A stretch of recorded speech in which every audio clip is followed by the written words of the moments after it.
faceoff. Shoots it, deflected, right in. Pietrangelo, safe rebound. Stopped by Pietrangelo. I don't believe that save. Neither does Peter Stastny. He can't believe the save that Pietrangelo just made on him as Frankie Sparkly. Now that maneuver there to stop and rob Peter Stastny. He get 5 to 10 for that. Hello and welcome to episode 98 of Tendy Talk, presented by the Hockey Podcast Network and the BLPA Podcast Networks. I'm your host Joe, better known as Wash Up Goalie on social media. This week I chat with Eric Vogel, a goalie known on the GGSU Facebook group for, let's say, his artistic skills, but also for his Vogel hockey bamboo sweatbands. So without further ado, let's get to the conversation with Eric.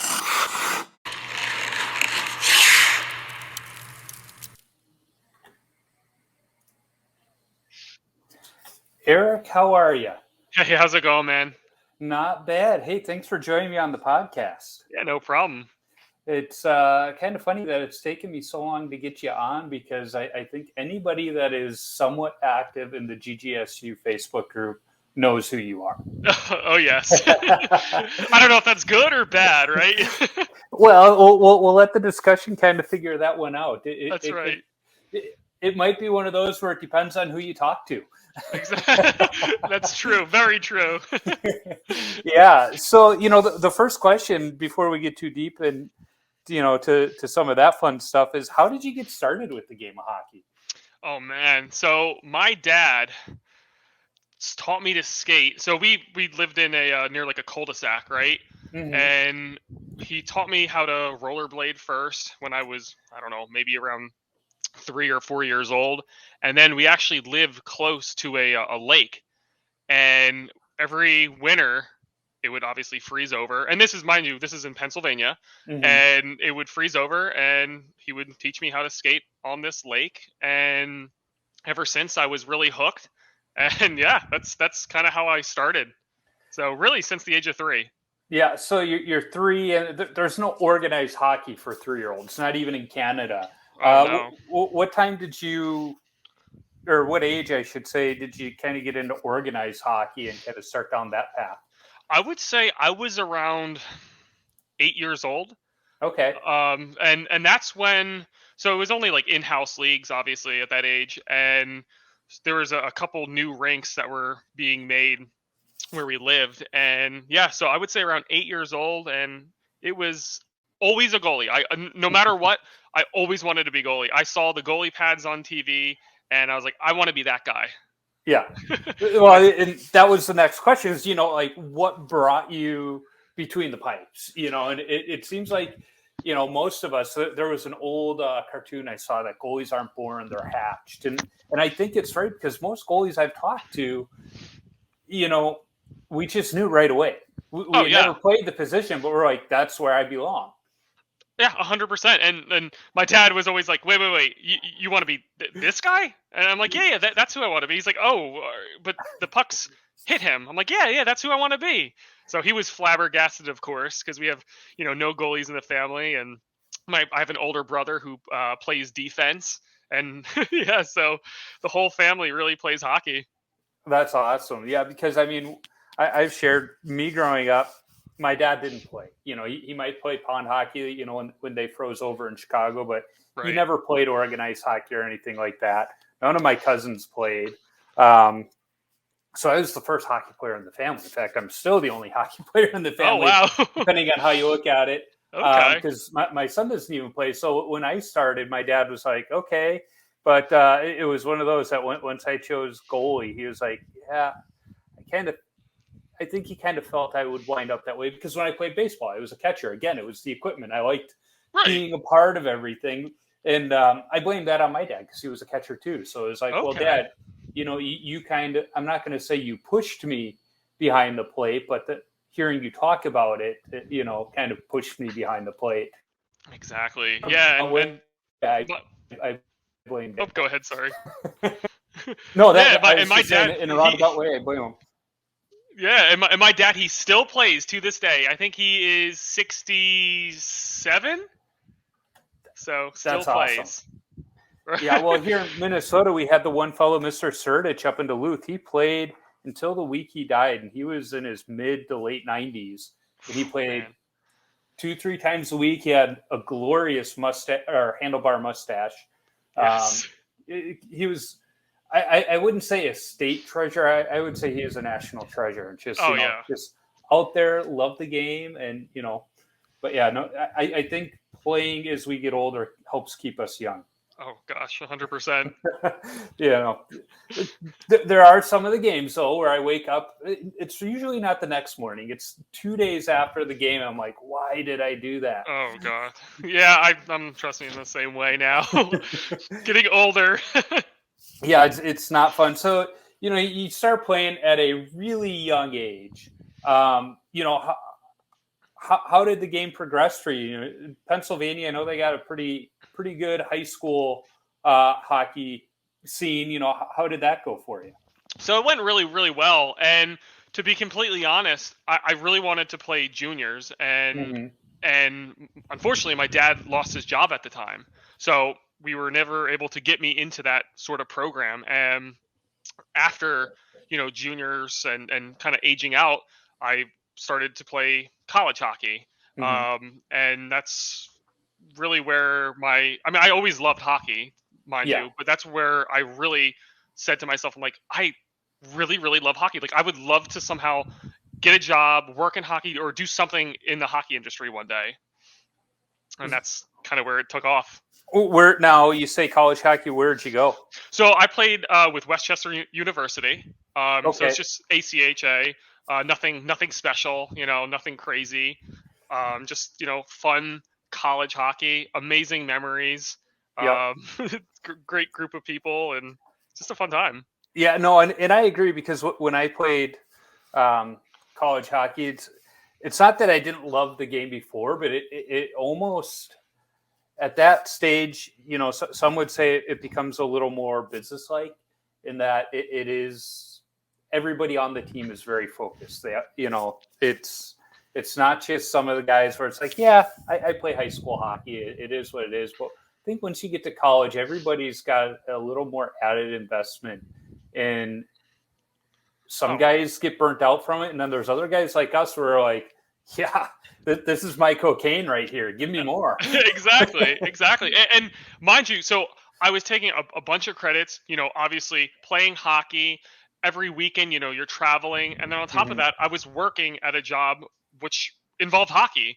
So it was like hockey. It was just nonstop. And I was never, ever free. I was always doing something within hockey or working. So I mean, that was me. My summer times, I spent working our hockey camp in the summer, and my campus job was Zamboni driver. So it was kind of the same thing. But what was your job in hockey in college? So I worked at back then it was called Total Hockey, and now they got bought out, Pure Hockey. So they just opened up a store local to where I was, and I was the first employee, because I was looking for a nice part-time job while going to school, and I was like the first person that they hired. I just walked in when it was under construction, near like all the construction workers, and I was like, hey, is there like a manager or anyone around here? They're like, oh, speak to this guy. They just came from, I think it was Chicago. I'm like, oh, okay. I walked over. I'm like, hey, can I get a job? They're like, oh, what position do you play? I'm like, I'm a goalie. They're like, oh, you're hired.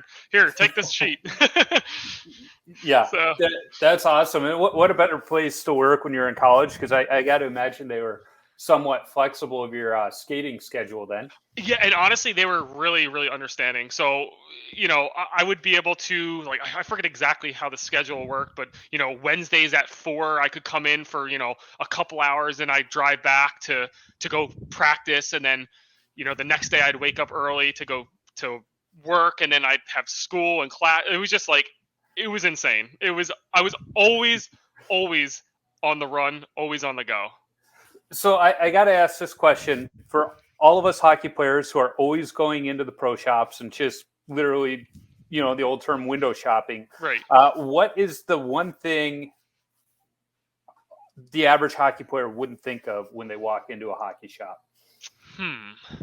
As far as, give me an example. Like what do you mean? I would say, what do you wish the average hockey player would know when they came in, looking around at equipment and everything else? What should we know that we don't know when we walk in there? So I would say most people don't really know like sharpenings or like what a good sharpening is, because you know everyone would be able to sharpen there, and a lot of people, they would come in and say, oh, my blade is messed up, and then you'd look at it on the like the scale, and it would be perfect.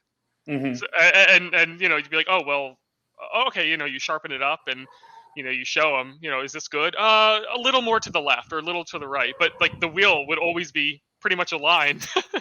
So yeah, I think most people and skaters, especially skaters, just didn't really understand sharpening. It was always kind of a funny little joke, inside joke for all the employees there.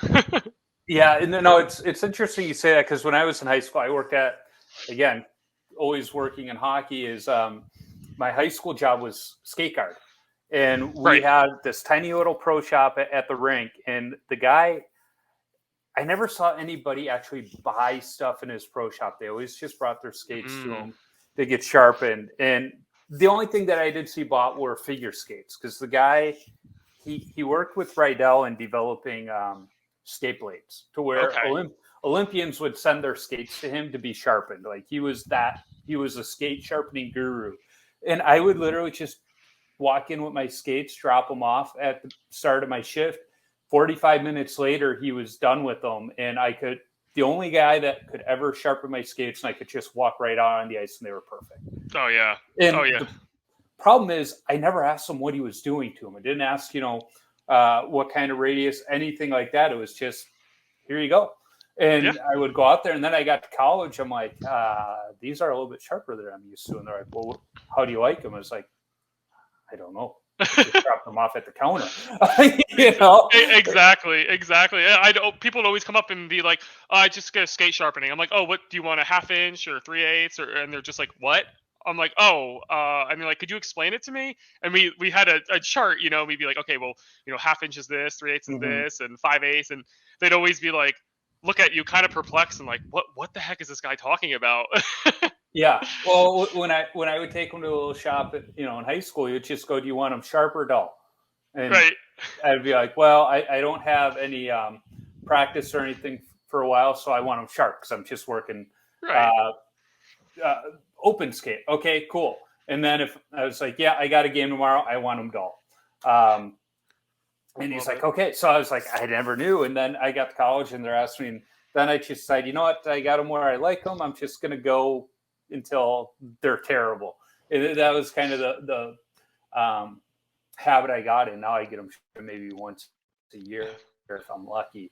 Oh, man. But the place I take them to now, Strauss Skates in here in the Twin Cities, like I think they're one of the oldest, if not the oldest, continuously operating pro shops in North America. And they have this really cool check-in system. They usually have like 3 guys sharpening at a time because they're always busy. And they have a nice little computer check-in where, it's like, all right, what radius do you want? And if you don't know, you click on the little question mark, and they have diagrams, and it's like boom, boom, boom. But once you've been there a couple times, they have all of your old sharpenings, in there, and you can just say, yep, just like every other time, go that route. It's kind of nice. And that's half the reason I've started going there, is I don't have to think about it. I can just go, yep, just like last time. It's like when I go to Sport Clips for my haircut, they go, okay, this is what you did last time. You want it again? Exactly. And the same thing, like Total Hockey, they at first they didn't really have that system, but then they started implementing it over like a year or two, so you say, oh, Bob Smith, right? Be like, okay, look you up. Oh, you had a 5/8 last time. Okay, yeah, same thing, sure. So it was just easy peasy, and we always had 2 guys working on the wheels, just always sharpening. It was just always busy, always. Yeah. There's something zen-like with sharpening skates too, because you really can't be thinking about anything else because you got to be paying attention to what you're doing. But even if you're not the one sharpening, I could just sit there all day listening to the skate being sharpened. There's something about that sound. Oh yeah. I love it. I mean, and actually sharpening skates is kind of therapeutic, at least for me. Like it was just, you would kind of, it's almost like hockey to a sense. Like you kind of zone out, only focus on sharpening whoever skates it is, whether it's yours, your buddies, a customer, whatever. Just keep sharpening it and just completely focus on it, and then hand it back to them and be like, oh wait, okay, I get to do it again, right? The other skate. Yeah, I wish I could have turned off the vacuum, because that drone of the vacuum, in my opinion, took away from the sound of sharpening skates. But at the True. same time, I knew you had to have it. It's like when I'm doing woodworking out in the garage. If you don't have that vacuum going, you're SOL, and you got a bigger mess on your hand. But it's like, God, if some sound engineer could just isolate that sound of a skate being sharpened and put it into like a white noise machine, so many hockey players would pay for it. Oh, 100%. How many goalies would listen to that before a game instead of anything else? Exactly. No music, just sharpening. Yeah. I think we might be onto something there. That's right. $1 million idea. I love it. You heard it here. Yes, exactly. So, you're playing hockey in college, working, going to school, and then you get done, and, somewhere along the road, you have this idea to start making sweatbands. Where the heck did this idea come from? So I'm going to backtrack you a little bit. So after college, I said, I'm like, what do I want to do? I still wanted to do something in hockey, right? Yeah. And I actually got drafted by, to be honest, it's a bad league, but it's a semi-professional league. It's called the FHL. At least it was called that back then. And I got drafted to some team in Pittsburgh, and they basically moved people out. I lived there for maybe like 2 weeks, 3 weeks, and they're like, "Oh, you're going to be our starting goalie. You're going to." They gave all these promises, and then at the end of these 3 weeks, they said, "Oh, by the way, we have no money, and we're going to fold." So I basically went back home, and I was just defeated at that point, and I didn't really know what to do. I was still, working. I'm like, what, where do I go from here? And I got a call that somebody, they just opened up, it's called the PPL Center, where the Phantoms play, which is the AHL. And they said, "Hey, do you want to come skate?" It's just employees, nothing crazy. "Do you want to come skate with employees?" It's at like 5 a.m, and it was an hour plus for me to drive there. And I'm like, "Nah, I don't want to do it." And then they tried again, and they tried again, right? And finally, I broke down for some reason. I said, "Okay, yeah, I'll be there."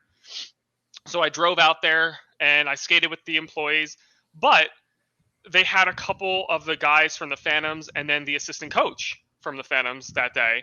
And they said, "Hey, you're decent. Do you want to skate with us at our practice?" I'm like, yeah, sure, of course. So, and I did that, and I would say I did that for a good year. And I'm not going to say I was at every single practice, but I skated with a lot of the IR guys, injured, and just random things that they would invite me to. And luckily, it worked out perfectly with my job. I was able to, get the leeway to do it. But yeah, it was really, really awesome. And that's what kind of, got me in touch with a lot of these, professionals and whatnot. So it was a really, really amazing experience. And then that definitely helped lead it because I got to be an e-bug with a bunch of ECHL teams too. It was just an amazing experience. It really was. Because to be honest, I'm not a professional by any means, zero chance, but to be a part of a professional organization for a day to, warm up with the professional organization and things like that, to be an e-bug, it was just amazing. Well, and it is fun. I've only had the chance to skate with pros in the summertime when I was in college, one summer. And it was kind of the same thing. I was skating at Rat Hockey, and a few of the guys were out there. Billy Zito, the Florida GM, he was a player agent at the time. It was some of his guys. And Billy would skate with us, year round. He was a fun guy to skate with, fun personality. And some of his guys started showing up, and they were coming out. They were skating with us. But them skating with us wasn't doing them any good. We had Father Murray, who was a 72-year-old retired Navy chaplain. Oh, wow. We had another guy who had, in a construction accident, cut off 3 of his fingers. So, it's not like he was getting any good shots or passes off. And I can pick on him because we had Zanker, who, he had to wear his cage because the face was insured. And again, I actually interned for him that summer, so I can pick on him too. So these guys weren't getting any benefit out of skating with us, so then they get the ice time before us. And it was like the second week of it, I'm getting off the ice, and one of the guys is like, "Hey, we need a goalie tomorrow. Do you want to come skate with us?" Is like, let me think about it. Yes, I'll be there. Exactly. But then it was the rest of the summer. I was just skating with them, and I think what was really cool is skating it. We as the goalie, we know and we feel like we don't belong in that locker room. That we're, the old Wayne's World, we're not worthy. But Exactly. once you're in there, like the guys don't care. They're like, "Hey, we got a goalie today." Yeah, it's amazing. You're one of them. I was just this poor college kid, working an unpaid internship, and these guys, I knew they were making millions because they were signing their contracts and it was showing up in the newspaper every day. But once you got in the locker room, you wouldn't know it by looking at any of us because we all treat each other the same. Exactly. And honestly, to be completely honest, the funniest part is when I got the text. So I originally got the text they said, do you want to be an e-bug for the Adirondack Thunder? And first off, I'm just like, okay, like who is this? Because you would get, every goalie would get text or calls all the time and say, could you sub? And I'm like, okay, who is this? And I looked them up and I'm like, there's no way. I'm like, okay. I'm like, yeah. What time tomorrow? Be there at practice at 10. And if you're, good, we'll sign you for that night. Or I forget exactly, how it was worded. And I'm like, okay. And I swear the entire time I'm like, I'm waiting for this person to be like, oh, by the way, Vogel, I'm just pranking you, right? I'm sorry. Yeah. Like I genuinely thought it was a prank up until the moment that I got to the stadium and like the security guard's like, oh, you're Eric Vogel, right? I'm like, yeah. So it was it was an amazing experience, and luckily I got to do it a lot of times. So it was always fun. I'm kicking myself because the Butte League is the big off-season league here in Minnesota, and they have a morning skate. And problem is it's on the other side of town for me, so it's a good hour one way to get there. And twice this summer I got the text, "Hey, I can't make it. Can you make the morning skate?" And I'm like, son of a gun, this darn job of mine that puts food on the table is getting in the way. And I ran it by my boss the one time, and he's like, "Hey, do what you need to. I know you'll get the work done later in the day." But it was right in the middle of my big quarterly metric stuff where I was like, timing just wasn't good. Otherwise, I would have. But I'm sure this coming off season that offer will be on the table still. There you go. So, you got to do it. You got to do it. Yeah. And the worst for me was, so I tore my groin December 31st, 2019. Oof. And yeah, it was a very brutal 3 months to get back to a decent baseline. But within that 3 months, guess who contacted me? The Adirondack Thunder said, "Hey, we really need a goalie tonight. Can you please, we need a backup basically." And of course I was still 2 months into tearing, ripping my groin. I'm like, I can't, I couldn't risk it as much as I wanted to. So yeah, that was my last heartache with it. And I was like, oh boy. Yeah. So, when I was in college, I was a 4-year JV All-Star, as I like to joke. You never cracked the varsity lineup or anything like that, except for red-white games senior year. And it was my sophomore year. I'd been playing pretty well, practicing good, and varsity was just kind of crap in the bed. Right. And coaches were like, we're going to call Joe up. We're going to give him a shot. Might not start a game, but bring him into practice. We're going to give him, a week or two look, and all of that. I'm like, great. Wisdom teeth got infected to the point where I had to get on medication and had to have them pulled. And they're like, you can't even walk, yet alone skate, because you're so medicated. What the coach told me after the season, he's like, we were just about to, move you up to varsity. And it's like, son of a, like those little breaks, you never know when they're going to come, and, be the only one you get if you never know. You just never, But, and it's actually so you. Go ahead. Oh no, that's all. What do you got to say? I was just gonna say, like, speaking of small little breaks, like, so when I think it was the Brampton Beast when they came to Reading, that's where they would always have me e-bug. I think I'm not sure if it was them, it might have been another team, but don't quote me on it. But anyways, Craig Anderson got hit in the face with a tennis ball, and he hurt his face, and did the whole goalie jumble, and then it led to where they called me. So sometimes fate, it finds a way, right? Like it was so. And you read about it on the news. I'm like, wait, Craig Anderson got hit in the face with the tennis ball. I'm like, oh, okay. And then I'm like, oh, wait, right, they needed me because of this. I'm like, it's really weird. Yeah. It's just and really sort of a blessing, right? The guy on the big club, he gets hurt. Yeah, but it is funny because that guy on the big club gets hurt, so now they got to pull somebody from the AHL, and because the AHL is short, now the ECHL, it is that chain reaction.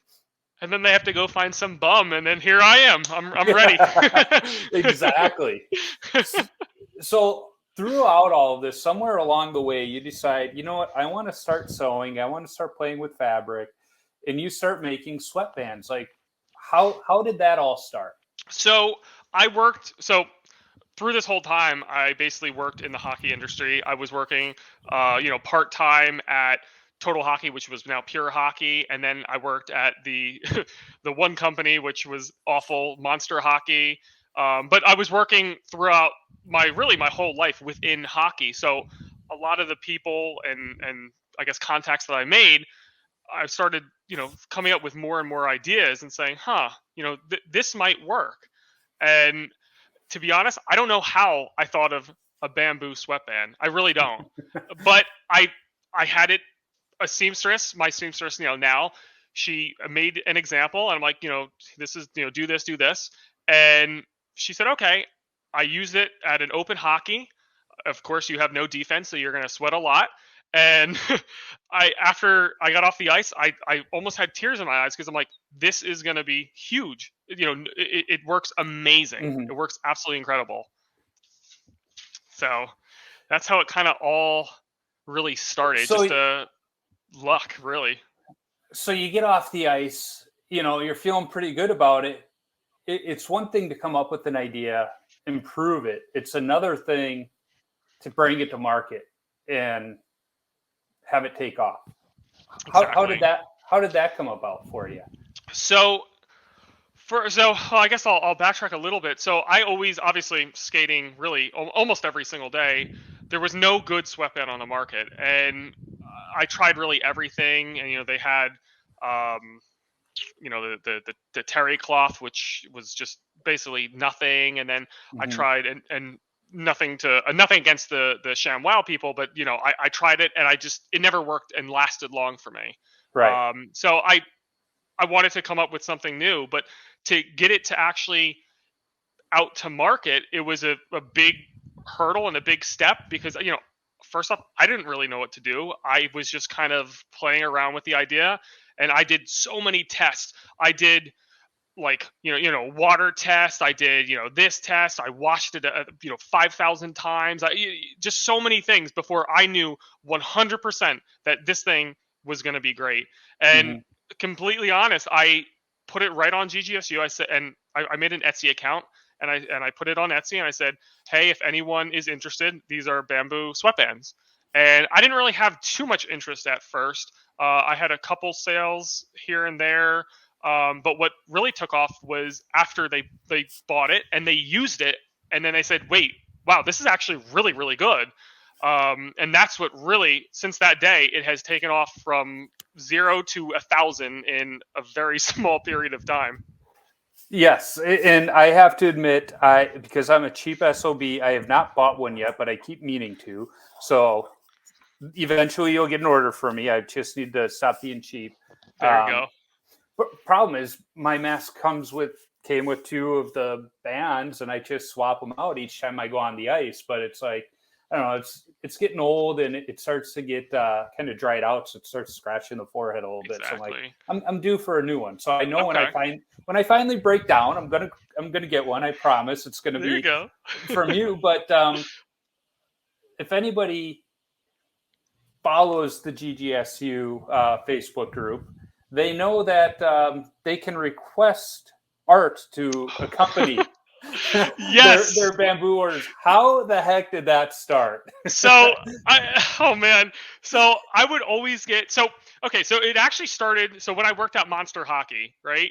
People Mhm. would always say, "Oh, can Vogel draw googly eyes or can Vogel say something mean to me?" Or and I'm it's most of the time it's people that I have no idea and like I don't know how far to push it. I'm like, what do I say to this guy? Like I don't know, or what do I draw? So one of my friends on GGSU bought it, and everyone knows Steven Schaefer. He's Yep. one of my best friends. I love the guy. He's great. And one of my friends bought it, and I'm like, oh, I'm gonna draw Schaefer, but just naked, like a naked Schaefer. And for whatever reason, they when they got it, they laughed so hard. They posted it on GGSU, and everyone then started buying it and wanted a picture of naked Schaefer. And I'm like, oh my gosh, please, I'm gonna get carpal tunnel, people. So, but yeah, it was amazing. And some of the requests, and I still get it obviously to this day, are so bizarre and so funny that I show my fiance. I'm always like, oh, come look at this one. She'll read it and she's like, what the heck? I'm like, I don't know what to do. I don't know how to draw this, but I'm just gonna give it a go. I mean, some of them you probably looked at and go, "This person is disturbed. Maybe I'll just Right. give them a refund." Exactly. There's some really, really funny ones. Like, oh, I can't even begin to tell you. It's just crazy. And goalies have probably the best sense of humor in the world. So just seeing all these hilarious things of and I can't draw. I'm terrible at it. So of me trying to draw something, I'm like, oh my gosh, it's gonna Well, look like a 2-year-old did it. that I think that's what makes it better, because the fact that you're not a classically trained artist, we'll say, it's almost like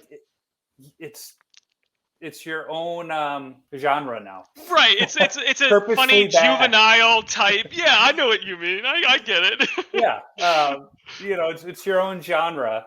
But it goes back to the monster days where people, like you said, that you didn't even know, like, why did they start asking for you to randomly draw these things? So it always in jujitsu, and I guess sort of in life, like I'm always teasing people, but not obviously not into Right. a mean, No, the way way or goalies do. matter. Just goal, yeah, just kind of teasing, and Schaefer. That's actually how Schaefer and I became really good friends. Is I made a funny post in GGSU in like 2000, oh my gosh, like 2012 or something, a long time ago, and he found it hilarious, and then we started talking and becoming friends because we have the same sort of funny type humor, and we would Mhm. always make fun of each other, and people see two guys saying terrible things to each other, and they're like they kind of want to get in on that, right? Yep. So they they yeah, that's how it kind of all started, just from Schaefer and I just being mean to each other online. So Well, if anything, it's probably helped sales, because people want the art, and it's I work in marketing, so that's the kind of marketing you can't come up with. yes, it's incredible. I spent $0 in my entire Vogel hockey career, if you want to call it that, and on marketing, and it's been absolutely incredible with the outpouring of drawings of naked Schaefers. So there's things that could be said off that's of that right. comment, but I'll That's keep right. them to myself. That's right. So naked Schaefer's made you quite a bit of money, Right. and through that, and through word of mouth, and people sharing the stuff on GGSU, you now have pro goalies wearing your sweatband. Like it is the sweatband to have for goalies. Like that first pro order, how did that happen? And were you like, what? Oh, What's going on? yeah, it was incredible. So it was I guess I won't name names, but he still is in GGSU, and he saw one of the Mhm. posts, and he messaged me. He said, "Hey, I want to buy some. Where do I buy it?" And I'm like, "Oh wow, hey, thanks for contacting me." And I directed him to this site. I'm like, "Here, if you want that, please let me know." And he said, "Okay." Mhm. So he bought some, and priority mail shipping. So 2 days, he got in 2 days, and then he used it. On the third day, he messaged me back and said, "These things are the best sweatband I've ever used." He's like, "I'm never going to buy another sweatband." The next day, I get an order from the organization that the NHL team that he was with at the Mhm. time, and yeah, it's been really growing ever since. And it's not only the NHL, it's the AHL, the ECHL. Think of every pro level league in Europe. I know a lot of Mhm. people use it. Some goalies in the Olympics used it. I mean, it's been. I mean, I going back 2 years. If you said, "Hey, Eric, an NHL goalie is going to use your product," I would have been like, "What?" It happened really so fast, and Yeah. really growing to a point where I'm like, oh my gosh. And even just now, just before this interview podcast, I went to the post office twice today. It's just like, it's incredible. So it's a full-time job. It's a full-time Well, job.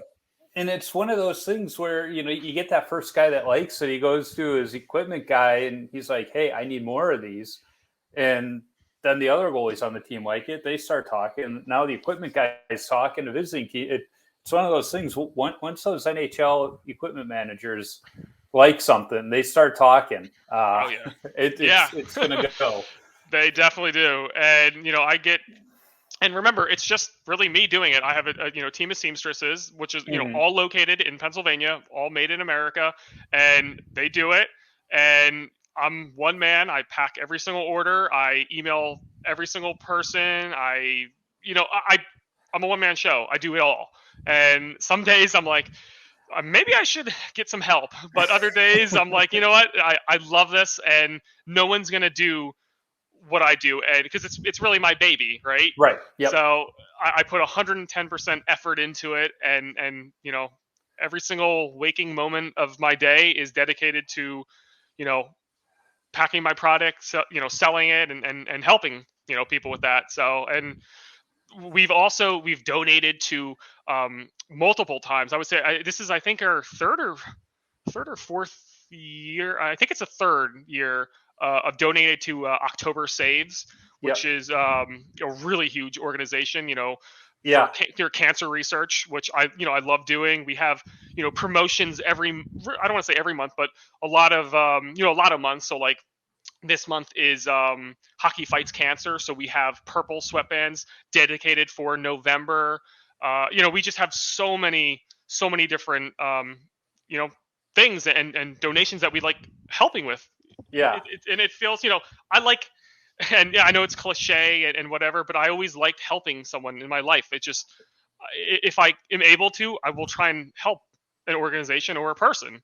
Yeah, Um, my wife and I were talking about that today at lunch, where it's like, there's many different ways we can give back. Sometimes it's with our time, sometimes it's with our money. In your case, it's with your product. right. There's different ways, and I think that's what sets good people apart from okay people. Is the good people, they find the ways wherever they can, you know, Exactly. to do it. And so, like, another example is, I think it was 2 years ago, a person in GGSU, he had some sort of, I don't know if it was brain cancer, but something, some sort of cancer, and he needed a new helmet, and he needed really a lot of new gear. And so how I have it set is, so every pink sweatband or purple sweatband or blue or whatever sweatband, $2 of that. So for example, it's $20 for a single pack. $2 of that is going to go to an organization or a person or whatever to help them. Hmm. And someone in GGSU, like I said, he had some sort of cancer, and a lot of the money for the what was it, the Hockey Fights Cancer, the purple sweatbands, I just sent it all to him, and he was so appreciative, and there was a big outpouring of other people wanting to donate to help this Yeah. person. And Yeah. it just so it all stems, one good deed usually leads to 1,000 more. So it's just really wonderful to see. And I know GGSU sometimes gets a bad rap. They say, oh, these guys are clowns, or they chirp each other so much. But if someone is actually in need in that group, there is so many people that will go to bat and really help you. Yeah, and that's one of the reasons I like following that group. Is it is full of clowns, Right. Exactly. They go back and forth, but to your point, when somebody is in need or has questions, there's always honest answers. Somebody's got a question about gear or technique. People are going to be honest, or they're going to try and help them out. And like in that case, if there's a medical need or something, the community, and I think sometimes that term gets overused, but the GGSU and the goalies, it really is a community, and they band together and they take care of each other. Oh yeah, 100%, and it's really nice to see, and I mean, even going back to, I could think of like so many different examples every single year where they've banded together and helped somebody. It's really nice to see. And yes, like you said, we are definitely a lot of clowns and a lot of idiots and whatnot. But at the end of the day, there's a lot of good people, and they really do a lot for the community.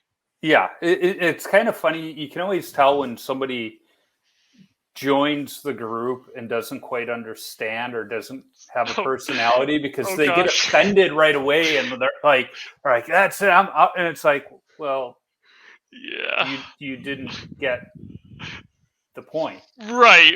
And there's, trust me, there's over the years, I mean, because I've been there for a long time, and we've really seen it all, from people getting really offended to scams to, we've seen it all. And there's been some downs and lows, but I would say majority of it has been highs. And it's, think of a group where there's a lot of pro goalies, or any professional player on Facebook, right? And they look at it, and I mean, that's how I got my sweatbands into the NHL, right? Because of GGSU. So, well, I can't say for certain, because I'm not the pro goalies in the group, but it seems like people kind of respect the fact that, like, hey, they're in this closed group. Let's not harass these guys and try and become their best friend on Facebook and everything, because there's a couple of them. And, even with this podcast, it's been tempting for me to reach out and be like, hey guys, you want to be on? But it's like, no, that it's almost like it's their safe space, and we respect that. True. Yeah. And that's fair. And I think before, there was a lot of people that would tag the pro goalies and kind of annoy them, but a lot of people, and one, they've been, either blocked or banned, or a lot of people would step over their boundaries. But for the most part, I mean, the pros, they're there. People know that they're there, and we kind of live in a sort of like harmony, right? Yeah, exactly. And it's always amusing when the topic of Trav comes up in the comments that come out of there.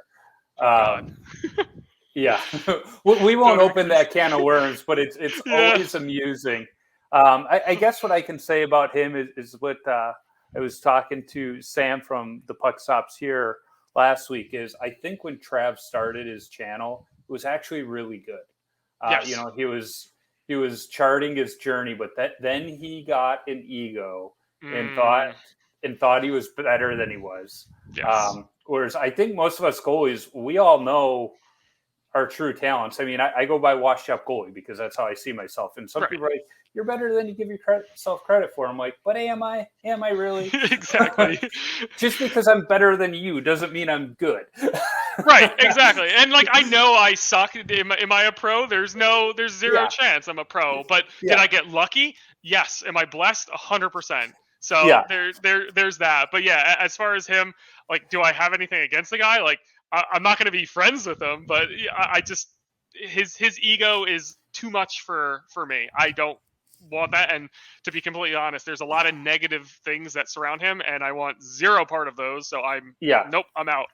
Yeah, but like I said, when he started his channel, I thought it was actually really good. And I was kind of bummed to see him stray down a different path. Right. And I agree with you because initially it was more so about pro goalies and videos and whatnot, but then it started being more an egocentric type videos about him, and nothing against him, but I don't want to see that. I want to see the professional goalies. I like, so basically, the first videos were the better ones. Yeah, and you know what the other nice thing we can say about him is he's got some pretty good cinematography skills. I do like some of the stuff he does from a cinematographer, but it's like, oh, geez. Yeah. But yeah, I mean, it's 2022. A lot of people with egos get famous these days, and he's found a way to make a living off of YouTube. So I mean, more power to him. I mean, that's good for him, right? I'm glad. Yeah. All right. We digress. So that's not why we came here to talk. We came to talk goaltending and sweatbands and naked Schaefers. That's right. That's right. Yeah. Stay to the topic of naked Schaefer. Come on. Exactly. So we've been talking a while, and I want to be mindful of time. I end every episode with a list of 10 questions. Sure. They're the same 10 questions I've asked every single guest. And sure. I think this is episode like 97 or something now. So, from Stanley Cup winners to Bantam goalies. And the first one is, what's the craziest coaching moment from your playing days where, a coach just lost it? Oh my gosh. You're from Pennsylvania, so I mean. Yeah. Okay. I mean, personally, for my own Westchester University coach, we lost.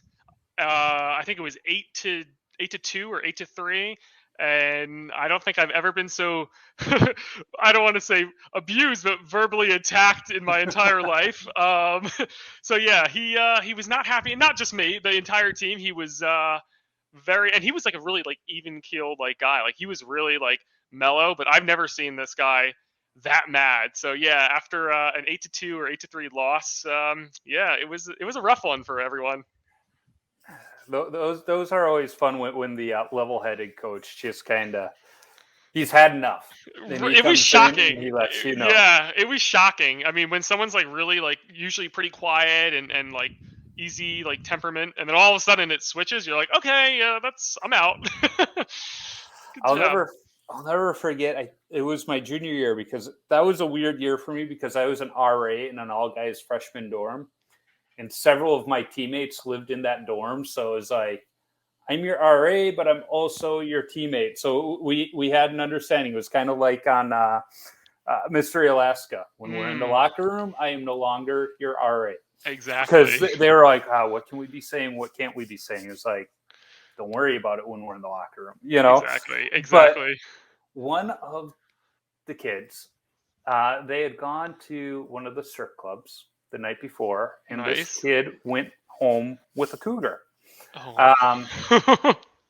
Yeah, and so he was skating with the varsity team that day for some reason, and some of his buddies snuck into the varsity locker room while they were on the ice, and because we always skated right after them, so they're on the ice and they put up all these pictures around the locker room with this kid's face on it, and some headlines.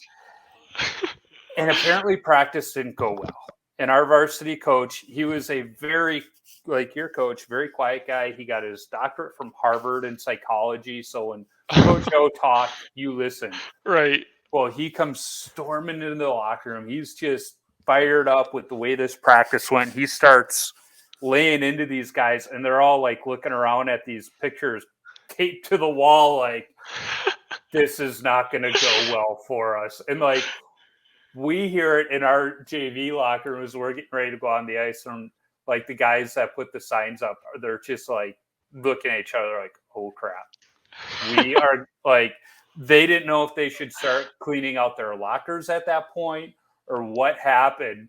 But somehow Coach O didn't say anything about these signs. I don't even know if he noticed them because he was that mad.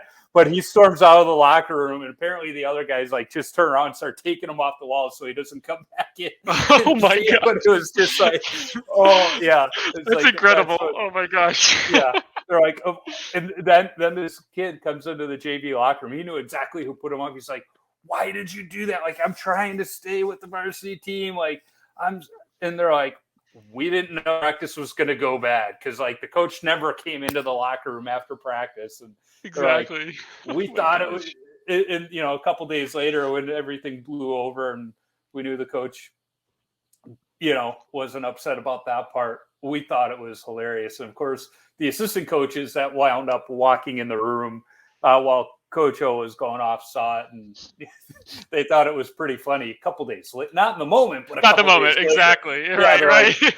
Right. That's funny, and that's something you're going to remember. Love it. So, what is your favorite all-time goalie mask? Oh man, there's so many. I don't know what a good all-time favorite is. I mean, I could say that I really like. Oh man, this is tough. There's so many good ones. There are. This is really tough. Oh, I mean, I guess to put it.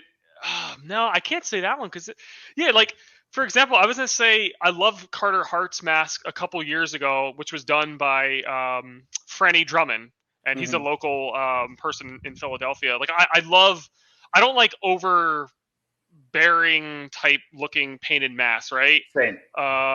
It's just too much. I like more simple and kind of like straight to the point. Kind of like the 80s, 90s. Yeah, like all of those are just so good. It's just so good. I mean, I can't. I don't know, like a good specific one that I could say this is my favorite. I mean, they're just. I love every unique looking like helmet. It just. I don't know. I think, like I know like Franny Drummond, he does really really incredible, amazing work. But if I had to guess and say, it wasn't even an NHL goalie's, it was a it was a stained glass window effect that he had for a goalie helmet, and it went like viral. Yes. This is maybe like 5 or 6 years ago. I remember that one, and it was honestly like. It was incredible. Looking at it, I'm like, wait, is this like made out of glass? Like, this is amazing. So if I had to maybe put like top tier, I'm guessing it's going to be that. I do love the Carter Hart's helmet. Maybe like 3 years ago, that was like one of my favorites. Another really good one that I loved was when he played with the Flyers, Anthony Stolarz. He had a gritty helmet, which, I mean, who doesn't love gritty? I mean, you have to go with gritty here. But yeah, there's just so many old, like from the 80s, 90s, like all those are amazing. Like those are all just incredible. But the newer ones that have been coming out are just, I love them. I just love them. Yeah, to me, each and every one is a work of art. And I've said on the podcast before, when I was in high school, I was taking an art class, and every opportunity I got, I based my project off of a different goalie mask. Right. And early on, my art teacher is like, enough of that already. Like, you can't do everything based off of hockey. And I said, well, goalie masks to me are works of art. And so we had a discussion about it. And she's like, okay, I just want it to be a different one every time then. It can't be the same mask. Right. I was like, okay, challenge accepted. And so that we had an understanding, and from then on, everything was a goalie mask. And like one of the things we had to do was we had to create a maze within a drawing. So I took Jeff Hackett's Blackhawks mask. Oh, nice. And I did the maze through that. Another time we had to do like a mosaic, and I think I did John Van Beesbrook's Panther mask for that. Right. So it's like different ones every time. And she's like, okay. And it got to the point where she looked forward to see what was next. So the next question, what's your favorite rink that you've played at? I would say, probably the PPL Center or maybe the Wells Fargo Center. Those are just, I mean, obviously they're professional stadiums. Mm-hmm. The only thing, so my God, I skate on so many rinks, but yeah, I would have to say PPL Center overall. The Wells Fargo Center is just it's so hot. It's just so Yes. hot. All these professional stadiums are just incredibly like they're saunas really, but the ice was always perfect, and it was just I just every single memory is just good there, right? So it's like a feel good moment. Yeah, and you talk about the heat. I mean, that's where your sweatbands come in nice, keeps that Oh sweat yeah. out of the eyes. But I get why it's so hot because they need those lights to, TV and all that stuff. But it's like, Jiminy, Christmas is at. It's you start sweating when you're even on the bench. Oh my gosh, 100%. Yeah, it's crazy.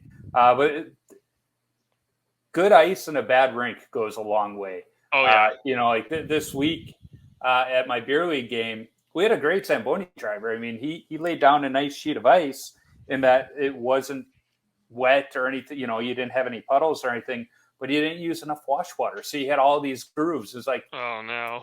just a little more water and it would have been a great sheet of ice. But because of that, it was kind of a crap sheet of ice, even though he did a great job on, the ice making water. So being a Zamboni driver, there's two waters you put down. You've got the wash water, which is inside the conditioner, and that's supposed to fill in all the grooves with the snow it picks up.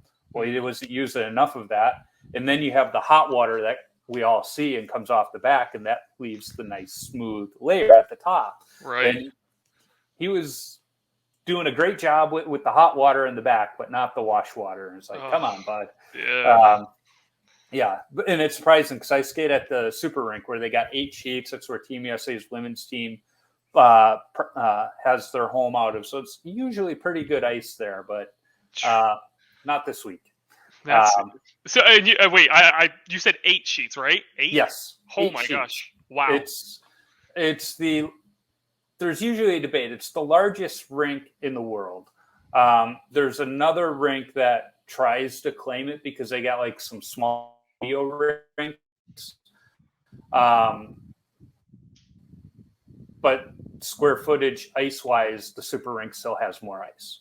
But yeah, it's 8 sheets of ice. They got 4 in the front, 4 in the back, and there's like a little bridge that connects them.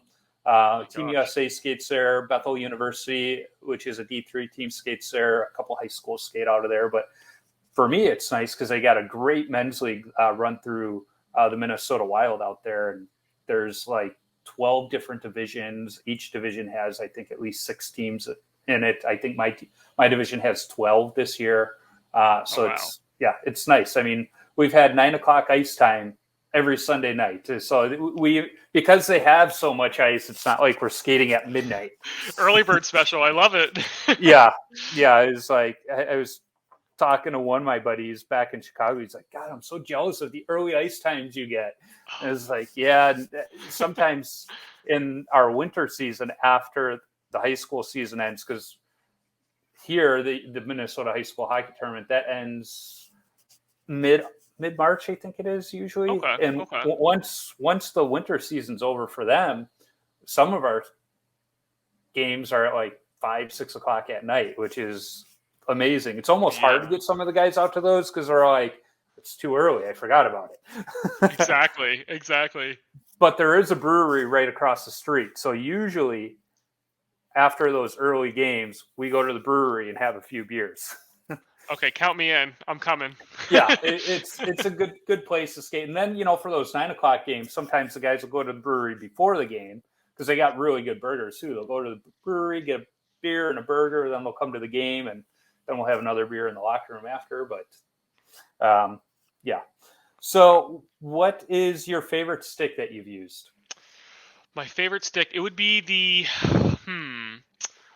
oh man, I'm trying to think. Is it the Bauer? It's definitely a Bauer. Like I love Bauer. So I would get them normally from my one buddy. He works at Migray, and he would get all like the pro stock stuff. And one of the sticks, it was a Rob Zepp stick. I don't remember what Bauer it was, but it was I loved it. Maybe it was a Bauer S, if that was even a thing back then. I'm trying to think of what it.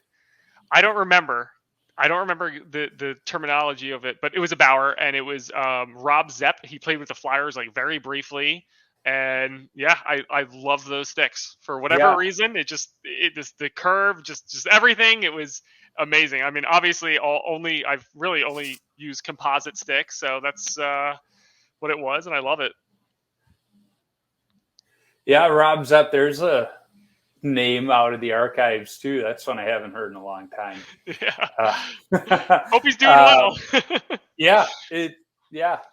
Hopefully you still got a few of those sticks laying around too. I love them. Yeah. And those pro returns are great. I love places like Pro Stock Hockey and whatnot that make it easier for us to get some of those sticks that, you're just not going to find when you do go to the local Pure Hockey. Exactly. That's how I got my last two sticks. I got a Vaughn foam core, which I absolutely love. And then I saw they had a Colin Delia trigger grip. And I've been wanting to try one of those, but I'm too chicken to cut it out myself. So I picked that one up and I absolutely love it. And now if I find a stick that doesn't have it, hey, I got this one that does. I can set it on top of the new one, get the router out, do it perfect. So I'm comfortable now. There you go. Yeah. So what is your favorite youth hockey memory? Oh, favorite youth hockey memory. I think I was 8 years old, and they asked me to be in the All-Star game, and I was in the All-Star game. We got our ass kicked, mind you, but I was in it. It was just a really cool memory. I remember all my friends, they came, and it was just such an amazing moment. I mean, I wish I could go back to it, right? Like I always think of it. I'm like, oh man, not a care in the world, just playing hockey. I'm a tiny little goalie, 8 years old, skating. It makes me miss it, right? Yep. No, it got it. It's fun hearing stories like that because I forgot my second year skating. I was a peewee, and I was playing house league at that point. But our house league was like 3 different associations had like 3 or 4 teams, and we just played those teams. Right. And they had an all-star game where each association put together an all-star team. I almost forgot that I had played on that. But yes. like we got destroyed, but it was fun. And then in Illinois, the AHI, the governing body for hockey in Illinois, they had a all-star skills challenge for all of the associations whose players were chosen as all-stars. So we got to go up to one of the rinks on the north side. Couldn't use a locker room because there were hundreds of kids there, cycling in and out. And it was like this cool little all-star skills challenge. And you got a plaque. And it's like, I forgot about that. But I still remember going up there with my teammate, Robbie Borman, and, doing all this stuff and just thinking you're the coolest, best player on your team getting to do this, Exactly. Yeah. I miss it, man. Yeah. The old saying, youth is wasted on the young. Exactly. So what this is going to be a fun one, especially because of the GGSU group. What is the best chirp you've heard on the ice, off the ice, directed at you, not directed at you? Oh my God. Yikes. I don't know if I could say any of these. I've heard, I think I'm probably one of the most chirped people in that group. I don't know why. I guess it's just maybe I give it out and I take it really well. I mean, just you could really say anything to me. Don't really care. I'm dead on the inside, so it's cool. Yeah. So it doesn't really matter to me. I don't know. I mean, really any chirp between Steven Schaefer and myself, we will say things to each other that are I don't even want to repeat, just very bad, and it's not good, but it's only in love and good fun, right? Yeah. Like it's never to cyberbully or be mean. It's always just all for fun, right. And only do it to people that could handle it. So that is how my sister and I are, to the point where something's wrong when we're actually saying nice things to each other. Exactly. And we've been nice to each other this year because my mom passed away. So it's I'm very sorry. We kind of feel like, I don't know, this is one of those times where it's weird to be mean to each other. Right. Stages. But for so long, my wife's like, why can't you guys be nice to each other? Why don't you like your sister? I'm like, I do. She's like, but you just called her some horrible, evil, vile name. So it's like, yeah, And she called me some back, and we're cool. Exactly. She's like, I don't get it. There's something wrong with you guys. It's like, I'm not saying there isn't. I'm just saying that's how our relationship is. Exactly. And like sometimes, my fiance, she'll, hear me because, Schaefer, he'll call me or I'll call him or whatever. And she hears me talking. She's like, why would you say that? I'm like, oh, we're just kidding. She's like, is that what men do? I'm like, yeah, this is just like, we like each other, we're this is just kind of chirping, back and forth. She's like, oh my gosh, Yep. You guys are crazy. Yeah. Well, yeah. The meaner we are, the nicer, it means they're that much more important to us. Exactly. And I've said it many times. If you walk into a hockey locker room and the team isn't picking on you, that means they don't like you. Exactly. And inside the locker room, obviously, nowadays 2022, it gets a bad, rep of, you can't say this, can't say that, but it's all usually in very good fun, and you're taking it but also giving it back. At least that's the way it should be, right? So yeah, my team that I skate on, it's mostly firemen too, so it's a little bit worse in that regard. So whenever we get a new guy on the team, they come in the locker room and we're all like, we got to be quiet for a minute and figure out if we can say these things around this person or not. Exactly. And we'll kind of look around, find out, who invited this guy on the team. Be like, so do they fit in with the team? And they're like, oh yeah. And we're like, okay, cool. Exactly. Then they start dishing it out because God, yeah, we had one guy come in the locker room and we're like, ooh, because the way his face after a few things were said, and we're like, do we need to censor ourselves? What's going on? Right. Is this going to work out? And then he's like, no, I wasn't prepared for this, because he's like, I thought it was going to be bad, but I didn't think it was going to be this bad. Exactly. Oh man, I'm so glad, just the stuff that we say to each other. I'm very glad it's like not out in public, or the crazy stuff, that it's all in good fun, and it's goalies just being goalies.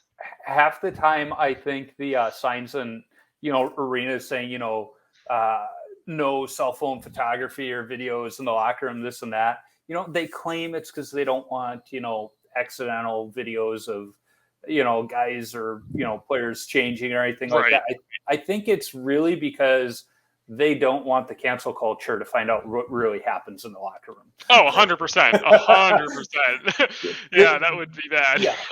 They can say it's because of the possibility of capturing somebody changing, but we all know that's not true. Exactly. And to be completely honest, a lot of for GGSU, I don't even really chirp too much on it, just for the cancel culture aspect. Like I have a business, right? And I don't want to be associated with anything like that. And even just trolling and, attacking Schaefer, for example, my friend, if someone looks at it and screenshots it and takes it out of context, I'm like, it's just not worth it. It's just not worth it.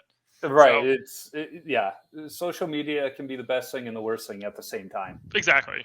So the next question, what's the worst post-game beer you've had? Oh my gosh. I would say it was, I think it was a Molson, but it was like a skunk Molson. It was I don't think I've ever thrown up as much as that. So it was like after a really long, hard game, and I was parched. I was really thirsty, and so it was in this guy's bag. He's like, "Oh, you want my beer?" I'm like, "Yeah, it's fine." I drank it, and like when you drink it like really fast, you're not paying attention to the actual like flavor. Yep. And around 75% done, I'm like, wait, this doesn't taste right. And I'm like, dude, where was this? He's like, oh, it was in my bag. And mind you, it was the middle of summer. He's like, oh, and I'm like, where do you keep your bag? He's like, oh, it's just in my car. I'm like, are you kidding me? Yeah. So oh my gosh, I threw up. It was bad. I got so sick from that. It was disgusting. This week, one of our guys brought a Goose Island sampler pack. He thought he picked up the regular 3-1, not realizing he grabbed a sampler pack. Well, there was some beer that had like berries or something in there. I don't know. As I say, some kind of beer that required an umbrella, and my beer shouldn't require an umbrella. Exactly. Well, one of my teammates, he didn't even play because he was getting over an injury, but his nephew was playing at the rink next door. So he's like, I'll just stick around for our game too and drink the beer. So he grabs one, just takes a big drink, and he goes, "What the hell is this stuff?" Right. Looks at it, he's like, "Anybody want a beer with berries in it?" And we're like, "No." So he just takes it right over to the drain, and, puts it right down there. It's like, "Nope." And the guy that brought the beer, he's like, "I'm sorry, I told you to pay attention to what you're pulling out of there." I love it. I love it. And actually, so speaking of beer, I've been recently having and it's I think it's in Minnesota. I forget where the company is, but regardless, it's called Mead, and it's honey based. It's not, what was like fermented honey basically. Yeah. So it's just water and honey, and surprisingly, I never thought I would like it. Like, I like beer. I drink wine, beer, whatever. Like, really everything. And I bought the Mead, and I'm like, wow, this is really good, and it's really refreshing, especially after hockey. We actually have a meadery that's what a mead brewery is called. Meadery, Meadery, not too far away from us. I haven't had any, but if put in front of me, I would try it. Yeah, and just get like the plain one if you eventually get to it. Just, like, because they add like berries and stuff like that. I'm not really into. But if it's just like water and fermented honey, it's actually surprisingly, I never thought I would like it. It's really good, really refreshing after hockey. It's just like a good kind of like chill out type beer. Yeah. So not really beer, but mead. Yeah, it is something different because for a while I was brewing my own beer, and then one of my professors in college actually made his own mead, and this was after I was in school. And so one of my buddies is like, "I need to get you two together and we need to have a party." Oh, yeah. But yeah, so I know what mead is, and it seems to be growing here in Minnesota. I mean, this hard cider thing kind of was a crazer for a while, but that seems to be dying down almost to where you don't hear about it at all anymore. Now you got those hard seltzers. Hard seltzers and mead are kind of the it thing now. There you go. Where me, I like craft beer, so bring me some of those goofy ones. But after a game, just bring me a cheap domestic light beer. I'd be happy with the Yingling because I really like that. I think because we can't get it in Minnesota, so I think it's the forbidden fruit. I think that's why I really like it. Very local to me. Very local to me. It's amazing beer. Yeah, whenever I go visit my dad in North Carolina, we go up to the Legion, and they have about 4 options for beer there. And Yingling is as craft beer as it comes there, so that's what I go with. There you go. I love it. So when you tape your stick, do you go heel to toe or toe to heel? I go toe to heel. Toe to heel. All right. You are in the minority. So I got to ask, why do you go toe to heel? I think it's just out of habit, right? Like, I don't know. Why does anyone do anything, right? Like I put my pad on and my skate left to right, and then I do it toe to heel. Yeah, I don't know why I do it actually that way. It's kind of weird. I guess I'm a weirdo. Well, knowing you do that, have you ever taped up beyond the heel? No. Yeah, because I know when I talk to a lot of older goalies, us goalies that started back in the days of wooden sticks, you almost had to tape that heel to keep it from getting too waterlogged. And I'm guessing as we get more and more younger goalies who've never had to even think about that because all they've ever used is composite sticks, we're going to see more and more of them that go toe to heel. That's just my assumption. That's fair. That's fair. Well, why I do it, I have no idea. I just always have it. Well, at this point in my taping days, that's where I'm at now too. But I still do that above the heel. And for me, the biggest reason I start at the heel and not the toe is if I'm going to mess up, I'm going to mess up at that heel. Right. Okay, that's fair. So I rather have to redo a little bit versus the whole blade. That's fair. That's fair. Yeah. So what is your favorite number to wear and why? I would say my favorite number to wear is 88, only because my favorite hockey player of all time was Eric Lindros growing up. I was going to say Patrick Kane. Oh, no. the Flyers are already down and out. Don't hurt me more. But yeah, so 88 it was always my favorite number growing up because Eric Lindros. I Yep. loved Eric Lindros, and being a lifelong Flyers fan of disappointment, I should say. It was just always Eric Lindros. So 88, yeah. Well, those Flyers teams of the 90s were so fun to watch, too. They really were. They really were. I mean, that's what also helped build up my love for hockey, right? You turn the TV on and you'd see your favorite player wearing your jersey, 88, and you're like, wow, I see that connection. So it was amazing, and yeah, but I just miss those somewhat decent Flyer teams. Yeah, and they were RIP. so good that it seemed like every time you turned on ESPN and Gary Thorne, it was a Flyer game. So it's like when I think of 90s hockey, like those three things together, just scream 90s hockey. And so many nights watching hockey with my dad in those three. Oh yeah. Together. And now when you think of the Flyers, you just think of losses and sadness. Although I love that they hired John Tortorella. I agree with you. I 100% agree with you. I think it's a very good choice. I know a lot of people were against it and say, oh, no, it's just stupid. But if you want to turn a really bad team around, I think he can do it. Yeah, he can do it. It's your only chance. I mean, they had a really good start, but now they're really petering out. But that's expected. I think, and I said it in the get-go, that they're going to probably be the worst, if not, maybe, one or two from the bottom, but they're going to be one of the worst teams in the entire NHL. Yeah. They're terrible. They have no one on their team. Yeah, so they're going to be fighting with Anaheim, Chicago, and Arizona for the bottom. Exactly. Which I'm a Hawk fan. I grew up in Chicago. The Blackhawks are my team, and my ex-sister-in-law, her sister's husband was from Philly. So when the Hawks were in the finals against Boston, my wife asks him, she goes, so who are you cheering for in this Stanley Cup final? And he 100% serious goes, I hope both of their planes collide in midair. And it's like, yep, you epitomize the Philadelphia fan right there. That's right. We're not all bad, I swear. There's some good people. There's some good. But it was funny. Like my wife's like, oh, that's funny. He's like, no, I'm dead serious. I hope this happens. It was like, yep. Special kind of person you are. Definitely Philly in a nutshell. Yeah. I can give you that. But sends his kids to Catholic school and goes to church every Sunday. Exactly. So the last question, what advice do you have for young goalies?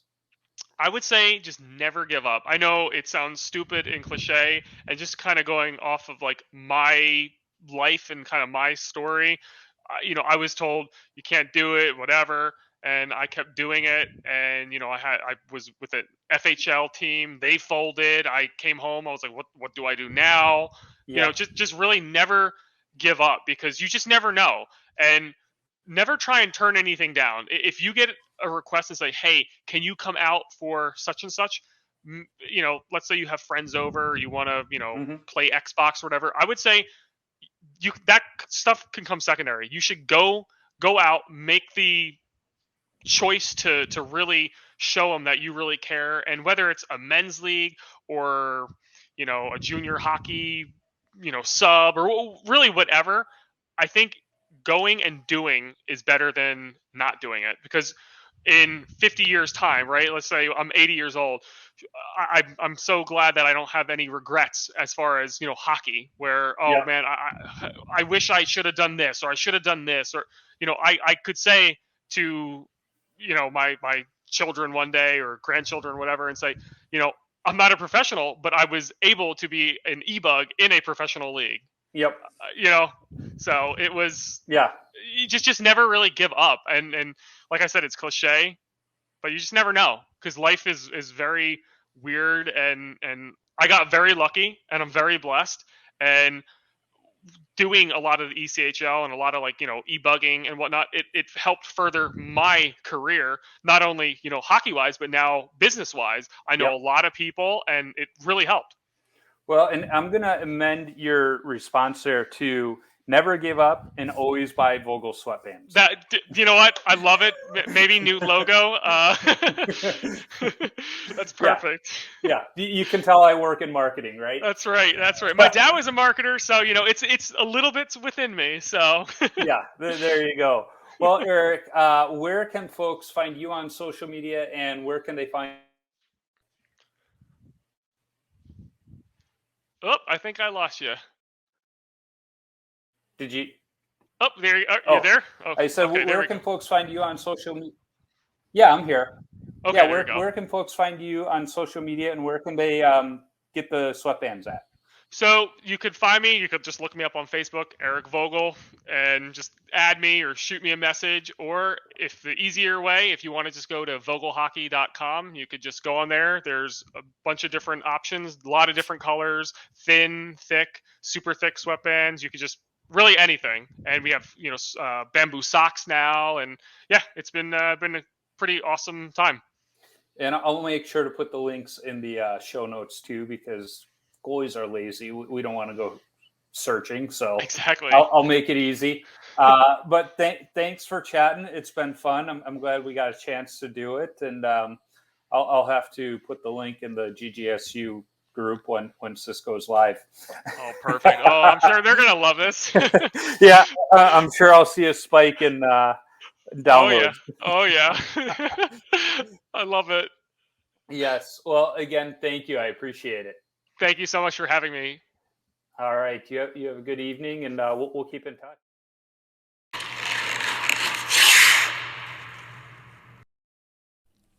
Eric was a fun guy to talk to. I've seen his posts on the GGSU Facebook group for some time now, and it was great to get to know him and have him on the podcast. Visit vogelhockey.com to get a bamboo sweatband of your own. You can find me on Instagram, Twitter, Facebook, and YouTube simply by searching for Wash Up Goalie, and I'll pop up.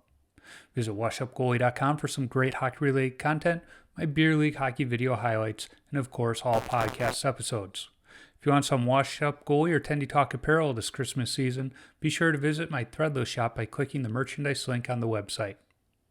If you like this podcast, go listen to the BLPA Big Show.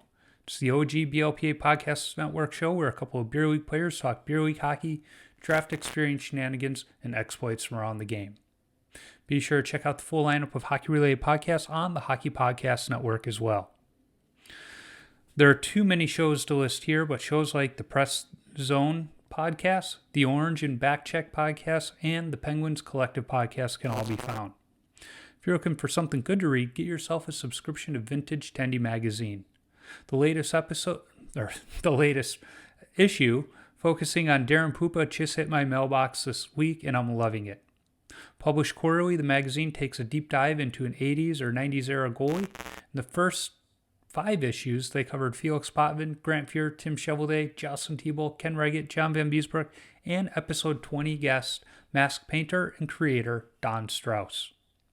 I need to thank the band The Zambonis for allowing me to use their music on my episodes. You can download their music on iTunes or listen wherever you stream music from.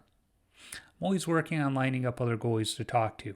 If you are a goalie or have connections to a goalie who I should talk to, shoot me an email at washupgoalie39@gmail.com or send me a DM on social media. Let's not forget, if you're a brand that wants to sponsor the show, be sure to reach out to me. Be happy to talk. And finally, if you like what you hear, be sure to subscribe, rate, and comment on the podcast platform you're listening on. It's a quick action on your part that helps others find Tendy Talk. So, until next time, keep your stick on the ice and your body square to the puck.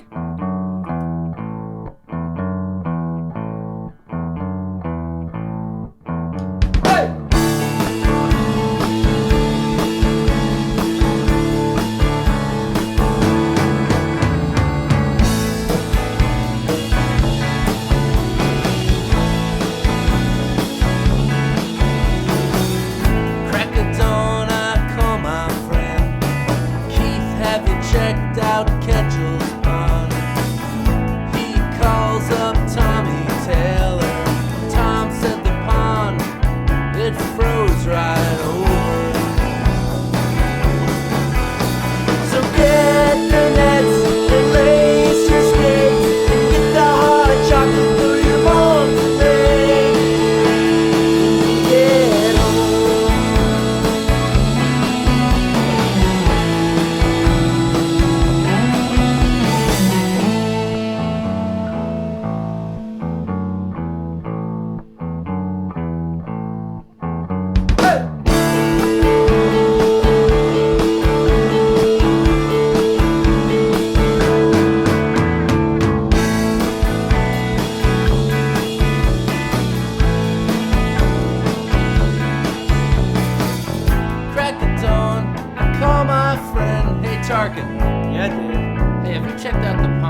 good news? Well, Dave, the pond? Yeah. It's froze right over.